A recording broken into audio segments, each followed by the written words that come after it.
تفہیم القرآن سید ابوالعلا مودودی سورہ یاسین تمہید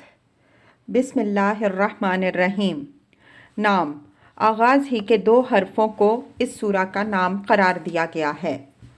زمانہ نزول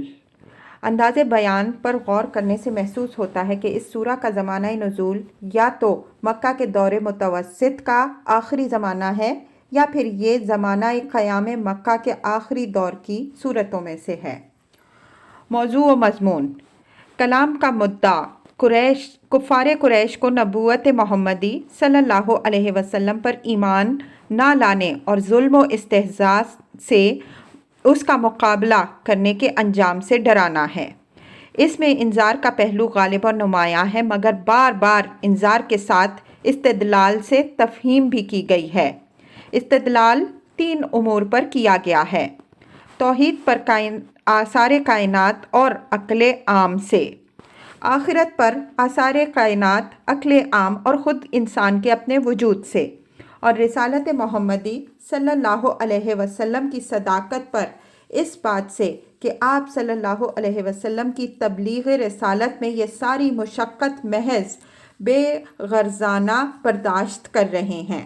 اور اس امر سے کہ جن باتوں کی طرف آپ صلی اللہ علیہ وسلم لوگوں کو دعوت دے رہے تھے وہ سراسر معقول تھیں اور انہیں قبول کرنے میں لوگوں کا اپنا بھلا تھا۔ اس استدلال کی قوت پر زجر و توبیخ اور ملامت و تنبیہ کے مضامین نہایت زوردار طریقے سے بار بار ارشاد ہوئے ہیں تاکہ دلوں کے قفل ٹوٹیں اور جن کے اندر قبول حق کی تھوڑی سی صلاحیت بھی ہو وہ متاثر ہوئے بغیر نہ رہ سکیں۔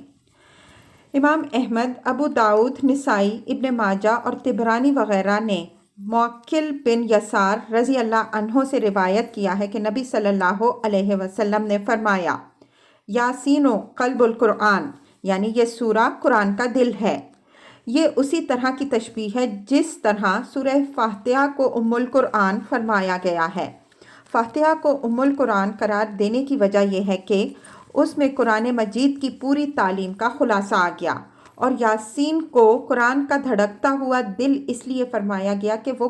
قرآن کی دعوت کو نہایت پرزور طریقے سے پیش کرتی ہے، جس سے جمود ٹوٹتا اور روح میں حرکت پیدا ہوتی ہے۔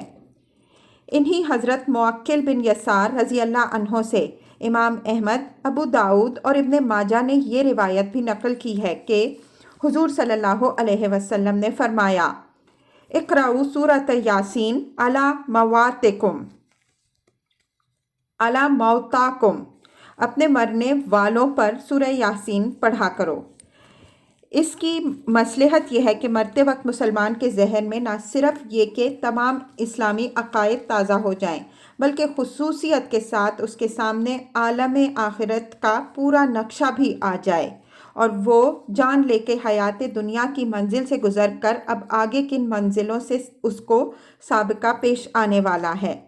اس مصلحت کی تکمیل کے لیے مناسب یہ معلوم ہوتا ہے کہ غیر عربی دان آدمی کو سورہ یاسین سنانے کے ساتھ اس کا ترجمہ بھی سنا دیا جائے تاکہ تذکیر کا حق پوری طرح ادا ہو جائے۔